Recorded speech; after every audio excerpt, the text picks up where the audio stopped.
Welcome to the Lair, a place where interesting people you may know tell you things you didn't. So grab a chair and your favorite spice and get comfortable. There are no rules in the Lair, but there is Laura Babcock. You know her from TV, and she is not into media monogamy. Let's find out who else is in the Lair. And Hamilton, if you've lived anywhere near Hamilton for the last, 20, 30, 40 years, Bob? You recognize the voice of the person who's been speaking. We've got Mayor Bratina with us here in the Laircast. We start with a loose open, Bob. We just kind of join the conversation. And you're obviously passionate about archiving Hamilton. I've always thought of you as somebody who cares a lot about the city. Yeah, and, I do. you know, when you do a morning show, I've been on your show a couple times over the years for different things. You know everybody. When you wanted to run for mayor, you won with significant numbers. Has the experience been what you thought it would be? To a certain extent, but it's all new. I have to learn. I have to change the way I even speak and think, because for 45 years I spoke and thought for the kind of snippets that you need to do in a radio show. Right. But it's different, and the one thing that there are many things that are not appreciated or covered well, and that's irony and humor. You just can't use it. Right, because you don't have a chance to contextualize it, right? Exactly. It's taken out of its context. So where have we missed the irony?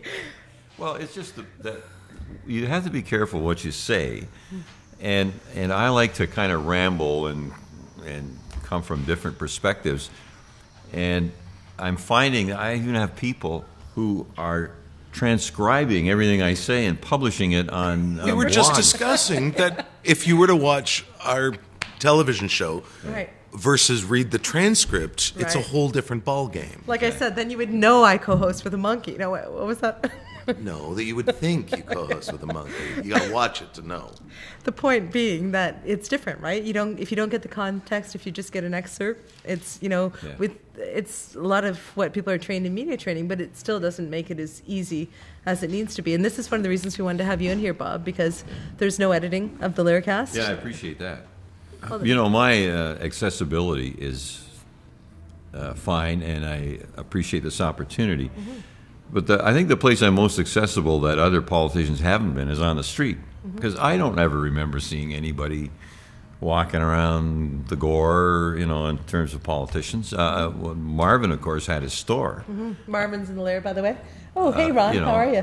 We've got a couple of former councillors here tonight. And he would probably be one guy that you did see around. But generally speaking, you never saw the mayor. Which one, Ron or Marvin? Both. They were smart. Yeah, So you're accessible to people on the street. Yeah, and every time I feel bad about something that's been written or said about me, I just walk down the street. I get, yay, Bob, way to go, keep it up. Don't Do you listen think to that people misunderstand you because of the way that things are clipped and, woven into other narratives? Well, my story's not getting told, that's for sure. So what are we missing? The truth. We've over and over again. I mean, I've given up trying to correct the famous Accuracy newspaper, because then they tell me I'm thin-skinned. But that's a charge they've leveled against most mayors, right? I remember Bob Moore used to get that all the time. Thin-skinned? Oh yeah. Yeah. Well, anyway, I'm just adapting myself to that reality, and Since you brought up the spec, how do you feel about what happened on the weekend and Fred getting that editorial space and Dreschel endorsing that? well, I mean, it's at least the third time that the former mayors had significant presence in, Yeah. this.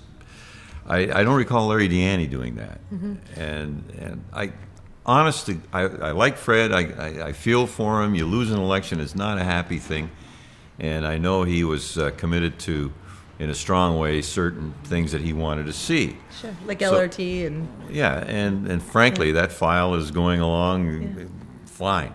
So I don't see what the issue is, and so I suppose, I mean, what's the point of me saying anything? They keep writing that stuff, and I don't want to get into a tit for tat. Well, he said this and I said that. I mean, because it kind of reduces both of you. It's a big deal to become mayor. It's a tough job to do as mayor. You have people like us, Lauren and I included, who assess what you do every week. We read the media reports and we weigh in on it. So it's, when the two of you duel like that, it doesn't help anybody, right? well, a classic example of the message not getting there. It was the discussion I had with the Waterfront Trust about their financial statement. I didn't ask for a public meeting. I just asked them to submit it. Conservation Authority brought their financial statements over. I had some issues about how things were presented and what does this mean and what does that mean. And we had a good, frank conversation, and a lot of that stuff got cleared up. Same thing could have happened here.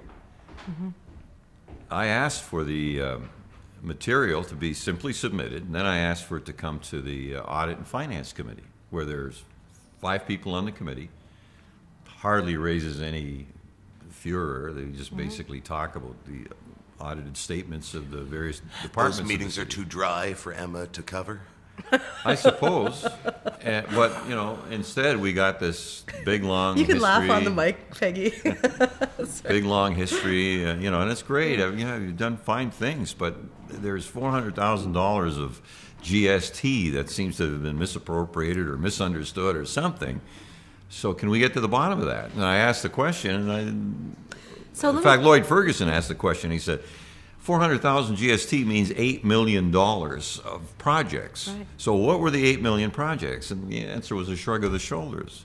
Do you know, because you brought that up, I don't know if you ever see our show, but Lauren and I both came out in support of the way that you handled that question. I appreciate that. Well, but we did it because, we might be equal opportunity critics here, but when there's money like that and there's a public interest in it, getting to the bottom of it doesn't seem to me to be an appropriate behavior. That's just your fiduciary responsibility as council, isn't it? It's a duty. Right. So how do you feel about the fact that you got backlash for just having a hard line of questioning? If I'm going to be worried about that for the next 4 years, I'm going to jump off a cliff. But do you think it's fair?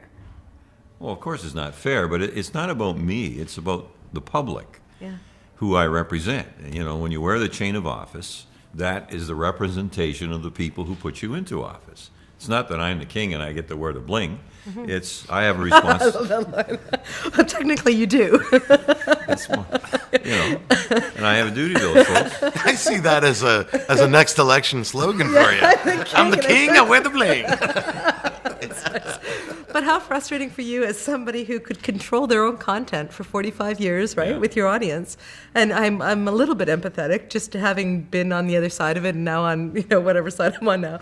And then you go into a place where everything you say is parsed and edited and scrutinized and chopped into sound bites. And your State of the Union, we were talking about that, your State of the City address that you did.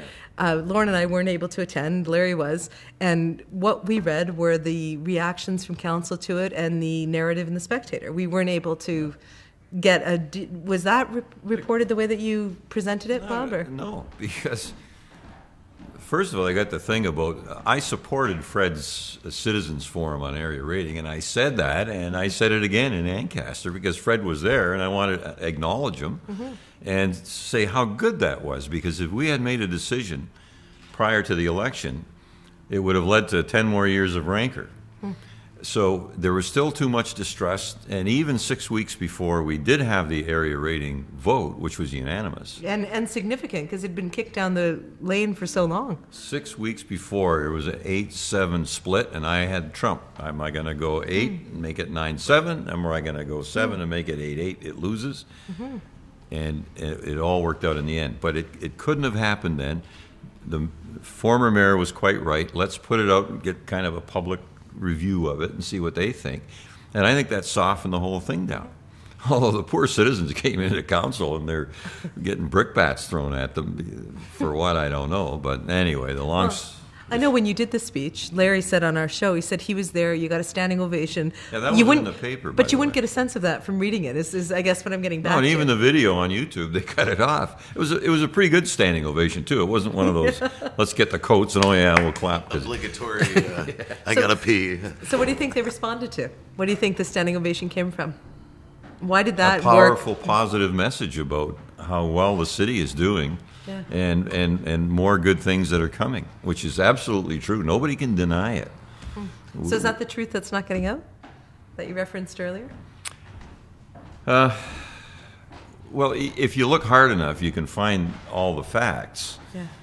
But one of the things, the regrettable things about what the media has been doing is they're personalizing it on me. These are all council achievements. They're not Bob Bratina achievements. I would say one of the things that we needed was more decorum. And you're not seeing in the council meetings the kind of things that you saw in the past pen few throwing, years. for instance. Yeah, but that was... I just bring that up, Bob, because you remember when you did the That hotline was show in with 2007. It was, but a few years ago when you threw the pen, that incident, remember on the show, I did the intro to the show and you threw a pen at me? Yeah. You always had a sense of humor about that, Well, right? Which is why I bring it up. Yeah, but I Did mean... you get pens done that said this pen was thrown by Bob Bratina? Somebody gave me a bunch of things like that.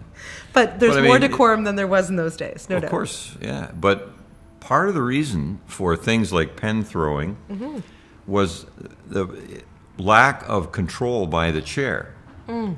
And the chair of that meeting was behaving improperly. It happened to be the former mayor. Didn't he abdicate the role of chair after those criticisms and made it a rotating...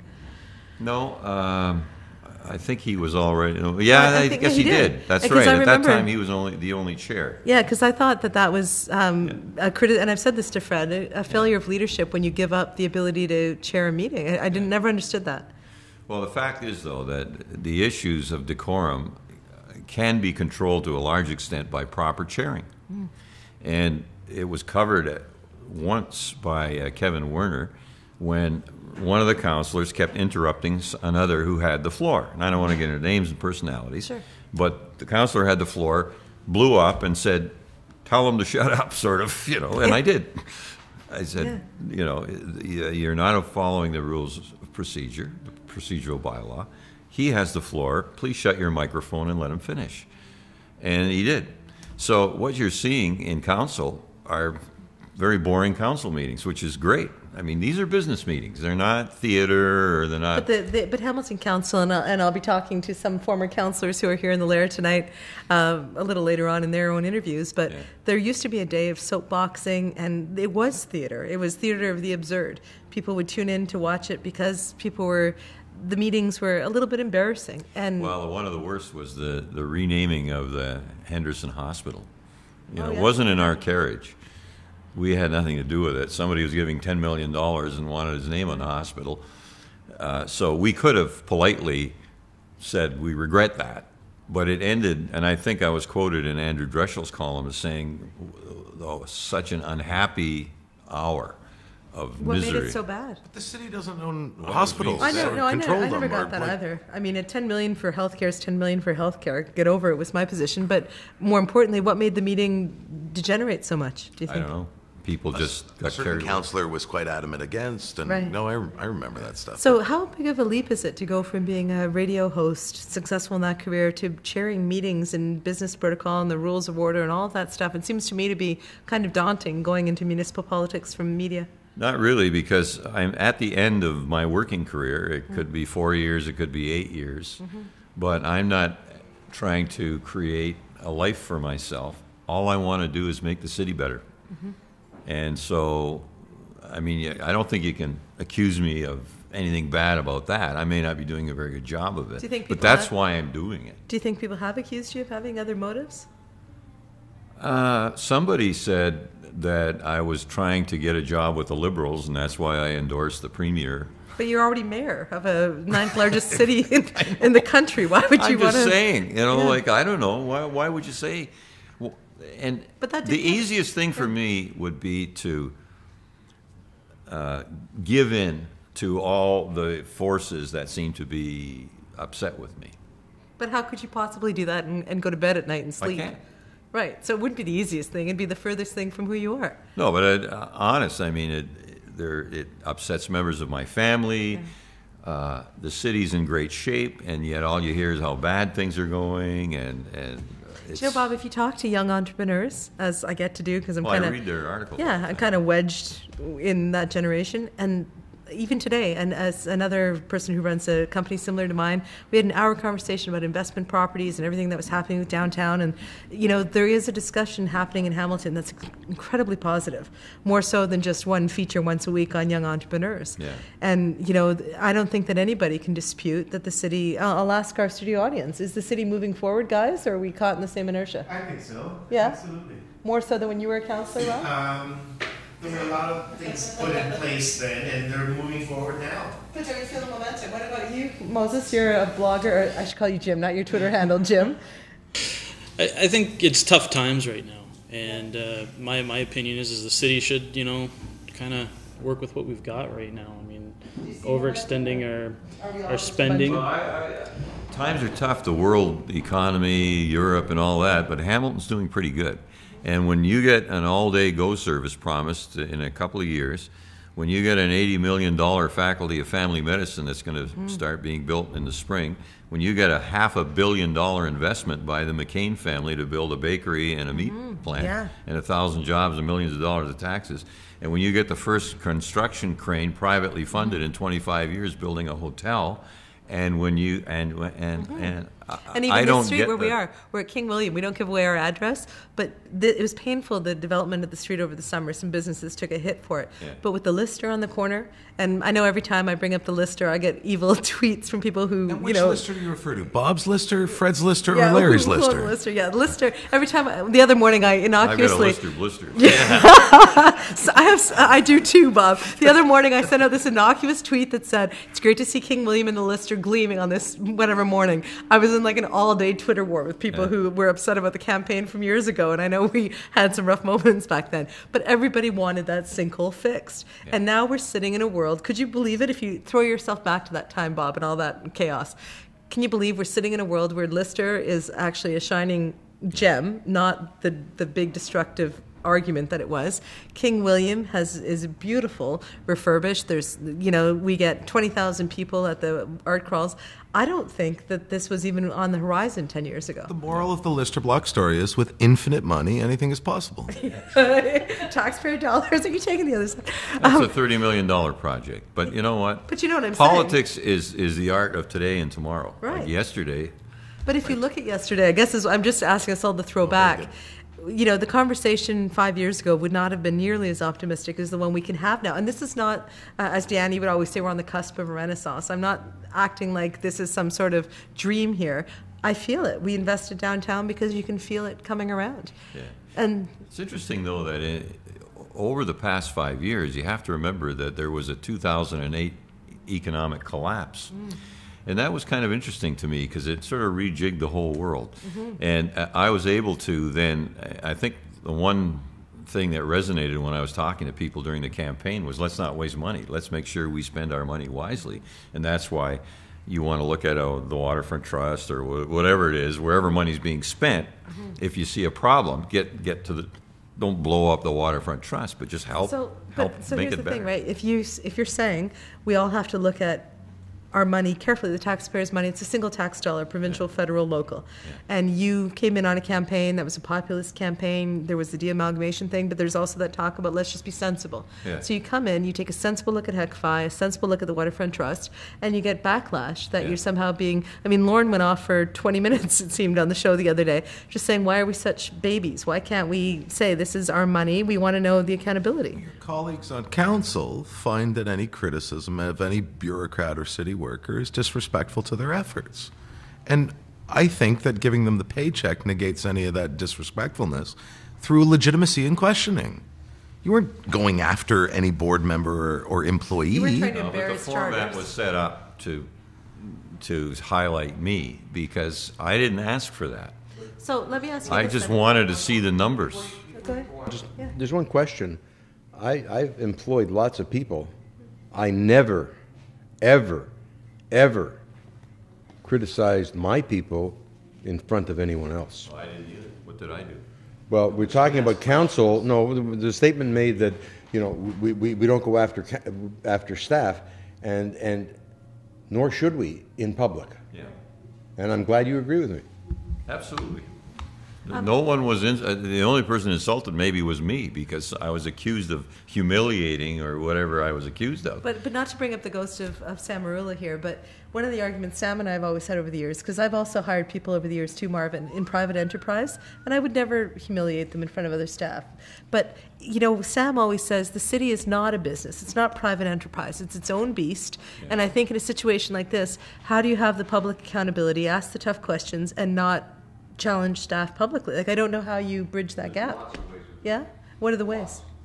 Well, privately line up the the answers? mayor's on. He'll tell you. Now Marvin Kaplan. No, the mayor will tell you. I mean, there's only one staff person who's accountable to council, Right. the city manager. Everyone else is accountable to the city manager, not the council. It's good in theory though, but Well, it's that's tough in not quite practice. true. It's not quite true because the senior management team are all voted on by council. And they all sit there during council meetings. The They all big get seven or questions whatever they are. posed to. Not every question goes through Chris Murray. They have It to be goes to approved by council. the senior staff who's there. So what is the truth that we're missing, Bob? Because this The is truth? Yeah. Well, you made the comment earlier that the truth's not getting out. Well, no, I'm not saying anybody's telling lies. No, but I'm saying I'm giving you a microphone, unedited, no bias here. What do you want people to hear? Because I'm sure Well- we'll get a lot of people listening to this on Wednesday. So what would you like them to know? Well, they know, the great they, know. Because although there's a lot of negative media going on, especially with regard to my performance, it doesn't reflect in the population. The Spectator readers, after all of that LRT stuff, months of it, voted me the second most popular politician in Hamilton, next to Andrea Horvath. And then Leger Marketing did an independent survey. I didn't know anything about it. And apparently it's legit, and I'm the man of the year. And even the stats that the Spec put on the front page that tried to diminish my presence actually reinforced it because... So do you think it's media eating its own? Because that's a phenomenon that exists, right? When you step from the media side into the dark side, be it whatever, politics, PR, whatever, there's a tendency to Journalists don't look cannibalize at it. radio people as Yeah. real journalists, so there's Right. a predetermined hierarchy And there. there's Absolutely. cannibalism of one's own. Do you think some of that's going on, Bob? I think what's really going on is if you look at Toronto, where you have multiple media outlets, or you look at Buffalo, it's a different kind of an energy around it. You So know, you're saying there's too much exclusive commentary power in one vehicle. yeah, but then you have to ask how much power there is, because all people say to me is, oh, "I don't listen to that guy," you know. Or, How come you're not on social media? I'm asking because there's such a powerful subcurrent in the city that comments on everything you do, everything the Spectator Joey reports. Coleman did your social media.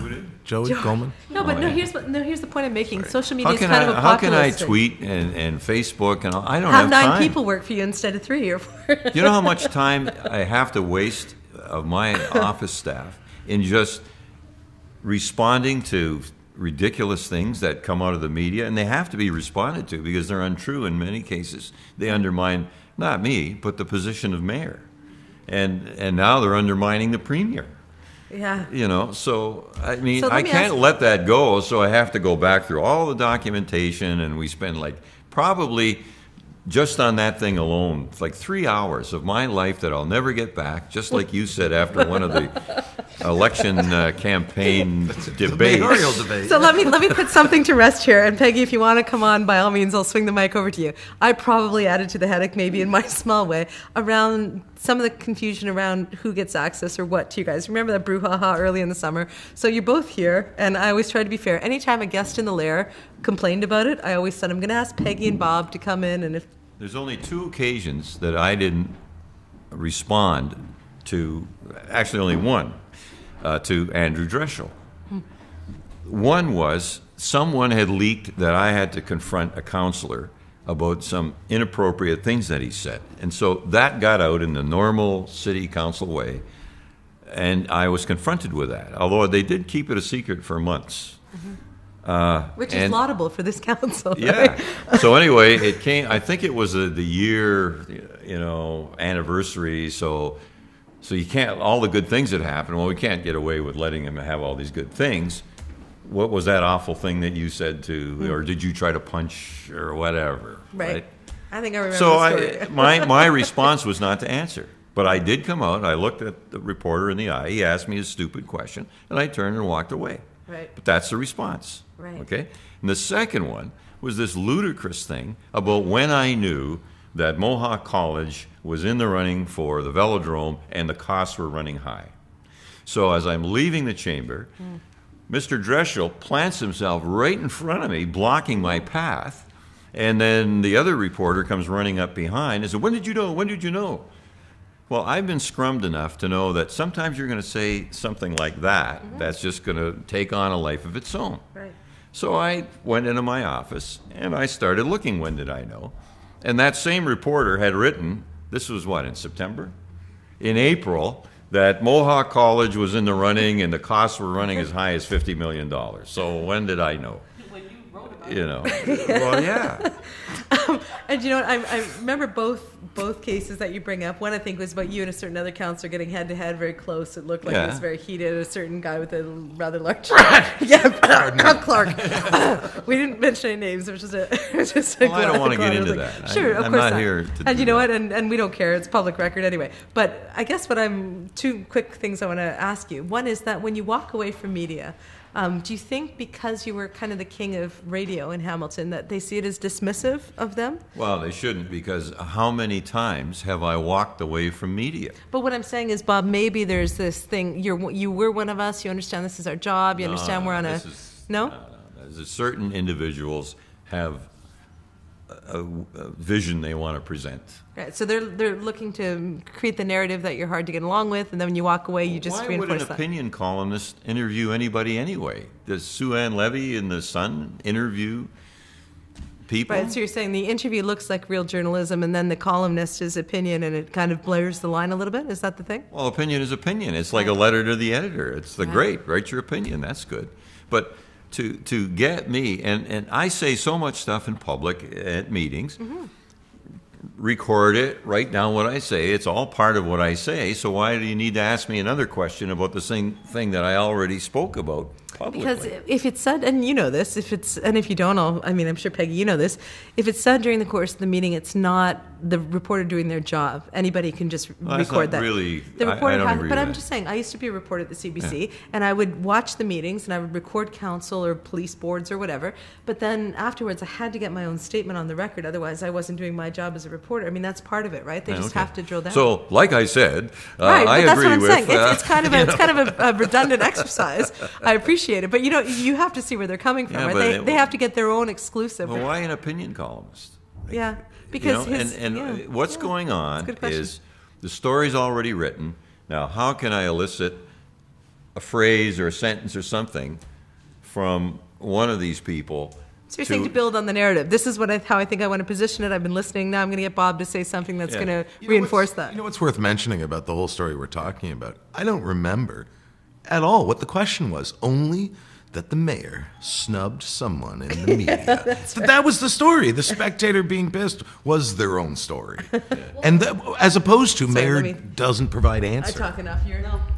So here's the thing. At what point do we say, and I see it all the time in blogs that we respond to, by the way, but that he dismisses media? No, two people maybe at certain times. And again, no comment is a comment. I come from Queen's Park training on press gallery stuff, hard, real issues.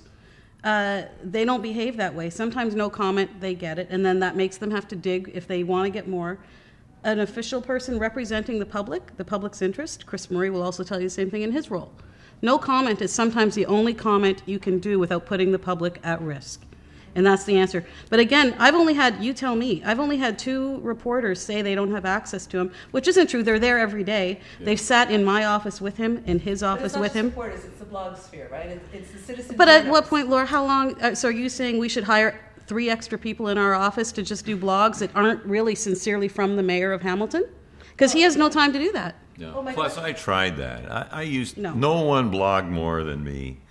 When I was a counselor, and I just got fed up with wasting my time getting in these silly arguments with Anonymous. So here's the thing, Bob. He's everywhere in town. Bob, as a politician, Lauren and I as TV pundits, we never are anonymous, right? We say something, we get beat up for it. So I have no tolerance for anonymous posts either. I don't think they deserve a reaction, right? If you're not going to put your name behind it, you have no credibility.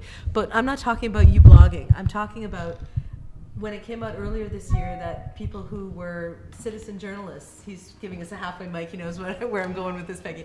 Citizen journalists thought that they were less than certified media. And it's not about who they are as individuals, it's about the audience that listens to them. Some of them have big audiences here in town. They get a lot of readers, a lot of followers. Do they deserve your access? Well, we'll have lots to say when we finalize a communication policy. But generally speaking, I would say, my interest is informing the public. Right. So much of this stuff on blogs is not about making sure the public understands the LRT, which, I mean, one of them even admitted that he was wrong when I did respond to something that So what's going on? I mean, why do you, just because you're in the basement and you're clever with a computer, why does that involve me? Well, I don't think that's not really the point from the mayor's office point of view necessarily, but they're not going to love that. No, but so I walked into a environment that doesn't have. Hamilton's a very big city. Yep. The city itself has a lot of employees. We have big departments, a big budget, over $1 billion, right, Mr. Mayor? Yeah. We don't have a communications person per se, and you must know this because you must think, Tierney, who do we call? Tierney used to. No, that's in his office, which would be my role. That's Right. political. That is Right. not representing the best good. We don't have a general communications person that speaks on behalf of whether it's political or bureaucratic to say this is what would have cleared up LRT. Right. If we had someone that understood Just a spokesperson for the that city as a understands corporation. that's right. So we Right. don't have that. So in this point, when we got in, and my idea was I want everyone to understand how media works, and I found myself the only answer I could get from blogs, well, reply. Well, I can't do that all day because the minute I reply, I can't sit there waiting all day for John 1, 2, 3 to go back and forth and correct it. The only way to correct on 3 of the blogs was for me to personally go on and correct that. Yeah. I do not have time to do that, and I don't think the greater public really has time to do that. And I'm not sure the answer to that. So the correction, you know what I can say? I can contact Cable 14. I can contact you're Jeff here. Story. We brought you up here too, I can contact Jeff Story at CHML. I can contact Mike Catrice at CHTV. I can contact, at the time, Mark Cripps. Right.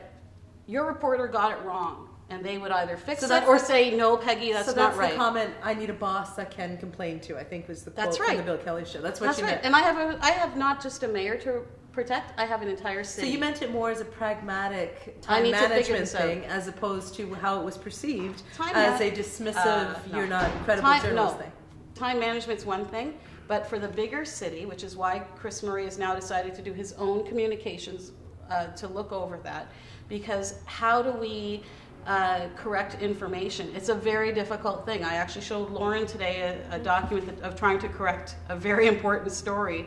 Will it be? Won't it be? The facts were all there for Well, us Lauren's to correct Gossip it. Network enough can cover the entire city in an No, afternoon. but how do you hold people accountable? And that Right, doesn't mean, sure. and you don't need, the mayor just said, certain journalists do not need comments to do their thing. Blogs are not about interviews. When did that happen? Right. A blog is about what that person feels like in his underwear in the basement of his Potentially- mom's apartment or whatever, right? Like that's We what that's got to about. stop adding the ridicule portion to Yeah, that. stop the underwear basement thing. As much as I enjoy You know it. what? I have a blog. I'm not in my underwear. Clearly not in the basement. There's no TV here, but yeah, she is. So anyway. Oh, actually, they are tights. I do wear these to bed on occasion. No, but I don't mean that in that way, but how we do respond to the Hamiltonian or someone if they ask us. Sure. But again, you can't expect, this is the mayor of Hamilton. He can't say this, but I can. He's a big city mayor in Canada. We don't have He's time the king with the bling. we don't have time to sit there and correct a lot of stuff. It's So not why that don't we you don't guys have respect more it. staff? Because you're not using your full stamp. Because they wouldn't be, you know what they would have to do? Peggy, so-and-so on Raise the Hammer said this, and what do we do? So Because it would he still needs- funnel back through you, it's- is what you're saying. Yeah, I've been in the job at Queen's Park. It doesn't work that way. Yeah. No, I It's really still, appreciate if that. I wanted, I could do it if I had to do a party messaging. That's different. I have to represent him. What is the timeline for the new communications protocols? Chris's is coming up soon, and ours will be shortly But after don't you find that. it tough? Because it's evolving. Like, to me, it's evolving. Everyone would laugh that I even blog because I was kind of one of those people who thought, why tweet about your lunch? Why blog? It's something that people in their underwear in the basement do. But it's different, though. No, There's and such a conversation so going online. Take comfort in this. What will happen once our bureaucratic side, which they hate being called, brings their document forward for communications? The mayor's office, now again, this isn't a policy, it won't be voted on, but I will make it public, what the mayor's office will have. And before I do that, we will take what the staff has brought forward. I will talk to everybody in media that considers themselves wants to be on our media distribution list and ask their opinions of how do we service that? That's good How idea. do I service you? my credentials. Yeah. No, but that's what the But, conversation. so, Bob, let So me ask you this question, if you don't mind. Do you think that Peggy gets undue criticism in her role? Well, it's a role that's bound to be criticized, whether it's undue But I or don't not. remember Mario or some other people in the Oh, past. Mario got it. Well, I think he so. did during the election, he did for sure. But I don't know that, I mean, Peggy is a lightning rod because it seems as though the two of you do a lot of the work yourselves, right? Whereas other administrations had 9 or 10 people and there was, I can think of more sub-hierarchies within the structure. You guys seem to be a team. Do you think she gets too Well, much? of course we're a team, and I said right on my advertising in the campaign, things will be different. Things have to change, and change is horrible. I hate change. They change the one-way streets. I love it to two-way, but still I get angst when there's traffic jams and stuff. But we have to change the way we do politics. We do, and what that will entail ultimately, I don't know. But the way we communicate is important. But on the communications thing, I have to tell you, the most important thing is that the public is properly informed. Not that we're playing games with agenda-driven, bloggers or even newspaper people. It's about informing the public. So how do you cut, given that you're a media expert, you've got the credentials none of us have, how do you, with all your years of understanding communications, cut through all of that? By walking down the street, by going to as many public events as I can. I mean, But people. you might cover 100,000 people that way. There's 600,000 who are hearing stuff every day through main media and the blogosphere and Twitter. I'm just saying pragmatically, Bob, how do you take the simple, straightforward information and get it out to the biggest audience? Well, I've only been the mayor coming up to 1 year now. Yeah. And obviously it's a work in progress. But hopefully when we release a strategy and when we look at how we intend to use social media and so on, there will be an answer to that question. I don't know what the answer is right now, but I can tell you that the public isn't always fully and properly informed about issues. And the LRT one was a classic. It was just totally mishandled for whatever reasons, and I'm not going to throw any accusations around now. But and the strange thing is, most people don't seem to. I think that's where they got mad at me when I said there was no clamor. Like if I go down the east end of Hamilton and nobody's saying when are you going to get the rails in the street. Our job isn't to argue over whether the rails should be in the street or not. Ours is to prepare a transit plan that involves LRT, bring it forward, agree on it, and then go ask the province to fund it. And that's what we're doing. Do you enjoy being mayor? Yeah, I do. I love being mayor. I have my days when I wonder why, but no one... Because you could have ridden off in the sunset as sort of part of Hamilton's radio lore. You didn't need to get, pilloried in the media daily or assessed or whatever they're doing. Yeah, but I love the city, and it goes back to my trip in 2004 when I went to Berlin, Prague, Budapest, Vienna, Dresden, Bratislava, and saw European cities, many of which were severely damaged by a war, thriving, and people are out. We're sitting in a cafe in Vienna like at 11:45 at night, and the LRT is going by, and people are happy. I remember you telling me about that years ago after your trip. So let me ask you this. Somebody tweeted me, I said, we're going to have Mayor Bratina in the Laircast, and somebody tweeted, what happened to the progressive Bob Bratina 5 years ago? Has that Bob changed, or is it just the process of city council? What am I not doing? What am I doing that's No not longer progressive? getting love and endorsements from the NDP in town like you started Well, no, out the getting. LRT That is the being- perceived difference and on you not being progressive that anymore. LRT is not a priority for you. I mean, that did come out from this summer's Nothing to do narrative. with me. This is a council priority. Yeah. And I couldn't tell the Premier anything about LRT. I could tell him about GO, because guess what council did? They approved unanimously, aggressively pursue all-day GO service at a James Street North Station. So why throw yourself out there, though, with him so close to the election, putting yourself on stage with the Liberals? I mean, didn't that feel risky to you at the time? Well, I wouldn't say risk. To me, the commitment that the Premier made was exceptional. And there was no indication, and we had asked many times from the other leaders, to tell us how, and The I Hamilton platform from Hudak or Horvath. Yeah. There wasn't one. There wasn't one. Yeah. So, Given that it seemed like a very strong move and you got a lot of backlash, I was just wondering what the thinking was behind it. I never thought that you thinking wanted a was job for the that Liberal government. the thinking was, it's Mayor Stephen Mandel of Edmonton told me when I met him last year at Grey Cup, and he's a successful developer who's won 3 straight elections in Edmonton. He said, never make a decision based on trying to get reelected. Right. Only do what you think is right. And I felt that was the right thing to do. And you know, guess what? The province just came through for us on the stimulus deadline.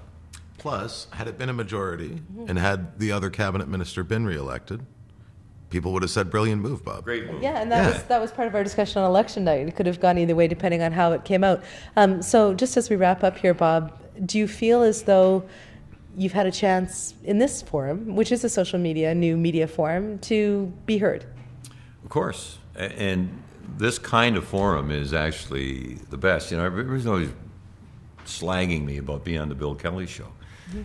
He asks a question, I answer it, you listen, you determine. It's Unedited. That's pretty good. You know. Right. Yeah. And I'm sure we'll get a lot of format. I always advise my clients, if you can get a live chair broadcast, do it, because anything else is going to get parsed and edited beyond your control. So when it comes to things like LRT or other things where you feel as though the clips aren't working for you, you're always invited back. Thank you. We started this Laircast simply to talk to interesting people in Hamilton and get the conversation going. So. Thanks. My final message is, it's not about me, it's about council. But when you're a media personality, a celebrity, and you roll into the mayor's job, partly that's why you got elected. You are going to be the figurehead of That's council, fine. right? I'm not going to shy away from it. I'm just saying it goes with the package, right? If you were unknown Bob guy who came in and won council on some issue, it'd be one thing. But you're Bob Bratina morning man who became the mayor, so they're going to give you that kind of profile. They should put my portrait up in the Spectator office, because apparently I'm the guy who sells papers, because they're always writing stories about See, me. I'm going to edit that up. They should put my portrait up, and then we're Yeah. going to get some other See, I word thought in Lord there. Lieberman was their go-to guy, but you know No. Thank I'm you. always in there, and they sell papers, so. One last question for you. Do you think that being critical of the media is going to help you out the next 3 years? Because you have been, and you were even tonight. I'm just wondering if you're not making things harder on yourself. But am I critical of Matthew Van Dongen, or am I critical of all these great reporters who... So it's just a couple of people who you think are working there. Well, that's for the leadership. public to decide. Yeah. I'm going to do what I do, Well, thank you. because that's me. Well, thanks, Bob. We knew we'd get a great interview from you. Thanks, Peggy, for playing along with us tonight. Thanks for being in the Lair. Thank you. Thank you, Marvin, everybody else who commented tonight. That was Mayor Bob Bratina and Peggy Chapman, Chief of Staff here in the Laircast. Thanks, guys. Chats in the Lair is a Power Group production. Visit us at powergroup.ca or laircast.com, or check us out on Facebook and follow us on Twitter.